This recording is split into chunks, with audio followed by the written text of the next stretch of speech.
साथियों नमस्कार। आज है 25 जून। आज देखते हैं आज का करंट अफेयर्स क्या क्या है, जो कि हर एक गवर्नमेंट एग्ज़ाम की प्रीलिम्स के लिए, जैसे यूपीएससी हो गया, यूपी पीसीएस हो गया, बिहार पीसीएस हो गया, बिहार एसआई हो गया, जेपीएससी हो गया, अदर स्टेट जितना भी पीसीएस होता है उसके लिए इम्पोर्टेंट होगा। तो पहला न्यूज़ है ईरान इजराइल को युद्ध को लेकर। तो ईरान और इजराइल में जो युद्ध हो रहा था वो अब इसका सीज फायर की घोषणा हो चुकी है, यानी कि अब फ्यूचर में युद्ध नहीं होगा। अभी सीज फायर हो गया है इसका। हालांकि सीज फायर का उल्लंघन एक दो बार हुआ, लेकिन फिर फाइनली सीज फायर हो गया। कल ईरान ने यूएस के, यानी कि अमेरिका के जो मिलिट्री बेस थे अदर कंट्री में, वेस्ट एशिया में, उस पर अटैक किया। हालांकि अटैक करने से पहले इन्फॉर्म कर दिया गया था अमेरिका को कि हम अटैक करने वाले हैं। किस पर? तो कतर का एक एयर बेस है। कतर की राजधानी कहाँ है? दोहा, एक वेस्ट एशियन कंट्री है। तो यहाँ पर एक अल उदैद नाम का अल उदैद वायुसेना कहाँ है? कतर में है। यहीं पर अमेरिका का लगभग हज़ारों यहाँ पर सैनिक डिप्लॉय थे, तो वहाँ पर अटैक किया गया। कतर की राजधानी कहाँ है? दोहा है। तो याद रखें कि अल उदैद वायुसेना कहाँ है? तो कतर में। इराक में भी जो यूएस का मिलिट्री बेस है वहाँ पर भी अटैक किया गया, जिसका नाम है आइन अल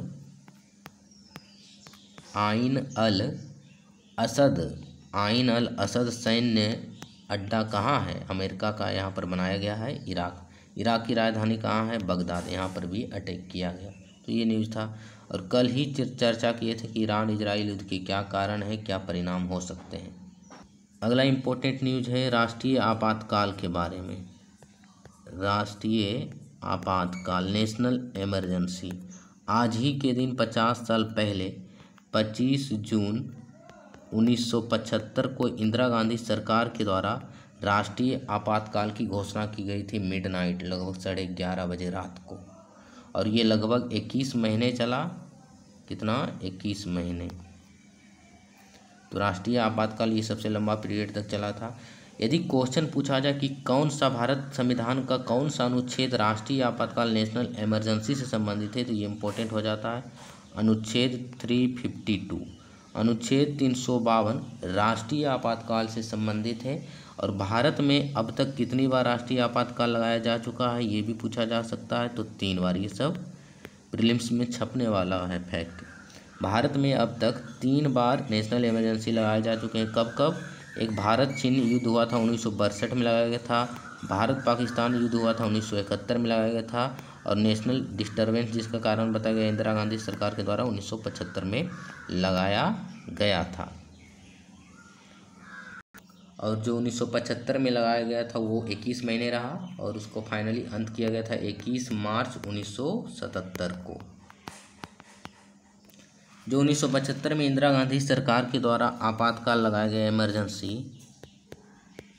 जो 21 महीने तक रहा था, इसके कुछ कारण क्या है? विशेषज्ञों का कहना है कि इंदिरा गांधी सरकार का एक निजी संकट, निजी कारण भी इसका एक कारण है। कांग्रेस में अंतर्द्वंद, ये भी एक कारण है। आर्थिक कारण था कि महंगाई, बेरोजगारी बढ़ी थी, युवाओं में असंतोष की भावना बढ़ी थी। बिहार और गुजरात में जो राज्य विधानसभा का चुनाव हुआ तो वहाँ पर कांग्रेस की हार हो गई थी। और बिहार में जो जयप्रकाश नारायण के नेतृत्व में जेपी ने 1974 में संपूर्ण क्रांति का नारा देकर ये संपूर्ण क्रांति मूवमेंट स्टार्ट किया। और शायद 24 जून को 1975 को दिल्ली के रामलीला मैदान में विशाल जन प्रदर्शनी सभा का आयोजन किया गया, जिसमें विपक्षी नेता के लोग थे, जयप्रकाश नारायण थे और अदर स्टेट के। और ये इंदिरा गांधी की सरकार के खिलाफ ये था। और इसमें जो दिनकर की कविता है कि सिंहासन खाली करो कि जनता आती है, उससे समझे, मतलब कि एक बोल सकते हैं कि जनता का एक यहाँ पर आइडियोलॉजी चेंज करने का प्रयास किया गया था। तो कहा जाता है कि जो आपातकाल लगाया गया उसमें जयप्रकाश नारायण का भी योगदान है, क्योंकि उन्होंने इंदिरा गांधी के जो संकट पड़ा था, आर्थिक कारण, निजी संकट, उसको और उसमें मतलब घी में, क्या बोलते हैं, आग में घी डालने का काम किया। तो जो ये आपातकाल लगाया था, इसमें जो प्रेस का स्वतंत्रता उसको ख़त्म कर दिया गया, लोकतांत्रिक अधिकार छीने गए, लगभग बहुत सारे लोगों को, लाखों लोगों को जेल में बंद कर दिया गया। बहुत सारे लोग जो आंदोलनकारी थे वो नेपाल में छिपे। बहुत सारे लोगों का जबरन जनसंख्या नियंत्रण को लेकर जबरन नशबंदी करवाया गया संजय गांधी के द्वारा। और एक कारण इसमें माना जाता है कि जो इलाहाबाद हाई कोर्ट था, AHC इलाहाबाद हाई कोर्ट का निर्णय भी एक कारण है।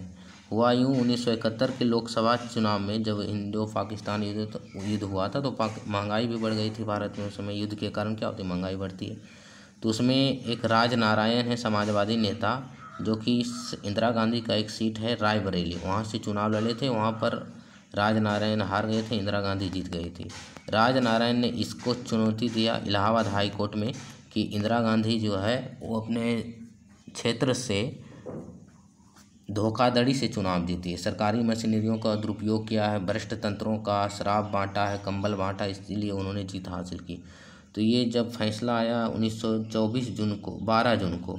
12 जून 1975 को इलाहाबाद हाई कोर्ट का फैसला आया कि इंदिरा गांधी अपने क्षेत्र से मतलब चुनावी धांधली के द्वारा वो चुनाव जीती है, और इसके कारण ये इमरजेंसी का एक बैकग्राउंड बन गया। फिर अगले ही 10-12 दिन में इमरजेंसी की घोषणा हो जाती है। इस अनियमितताओं में कहा गया कि अगले 6 वर्ष के लिए उनको अयोग्य घोषित कर दिया चुनाव लड़ने के लिए इलाहाबाद हाई कोर्ट ने। फिर इसको इंदिरा गांधी के द्वारा चुनौती दिया गया सुप्रीम कोर्ट में। सुप्रीम कोर्ट से भी कुछ ज़्यादा उनको राहत नहीं मिली। और इसी दौरान 42वां संविधान संशोधन 1976 किया गया, जिसको इसको कैसे याद रख सकते हैं कि 42वां संविधान संशोधन 1976 में या 78 में आया। तो 4 और 2 को जोड़िए, 4 + 2 कितना आता है, 6। तो यहाँ पर 6 लिख देना है, तो 1976 ऐसे याद रख सकते हैं। 42वां संविधान संशोधन 1976 जिसे मिनी कॉन्स्टिट्यूशन यानी कि लघु संविधान कहा जाता है, क्योंकि इसमें बहुत सारा संशोधन किया गया था।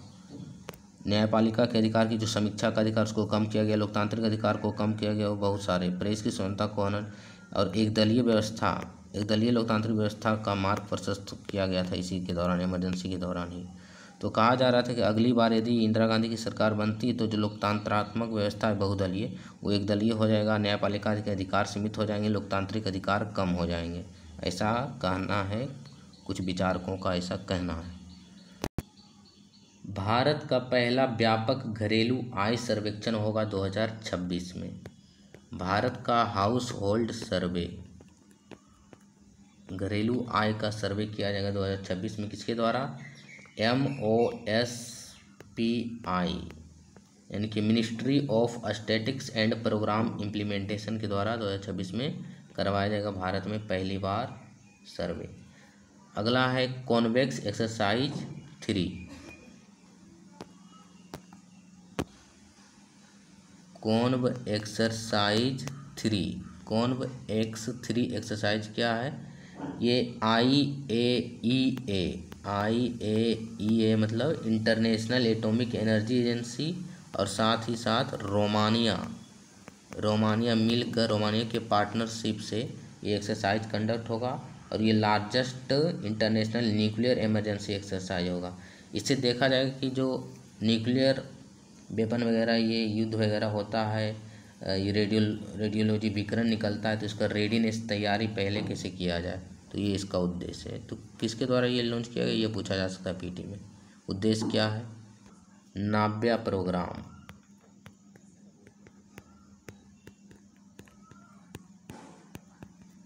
नाव्या प्रोग्राम भारत सरकार के द्वारा लॉन्च किया गया एज ए पायलट प्रोजेक्ट मतलब एक छोटे क्षेत्र, जैसे कोई भी स्कीम लॉन्च करने से पहले उसको एक छोटे से क्षेत्र में लागू करके देखा जाता कि कितना वो व्यवहारिक रूप से सही है। तो नाव्या प्रोग्राम को पायलट प्रोजेक्ट के रूप में यूपी में शुरू किया गया है अभी, और यदि ये सफल होता है तो पूरे ऑल ओवर इंडिया में इसको स्टार्ट किया जाएगा।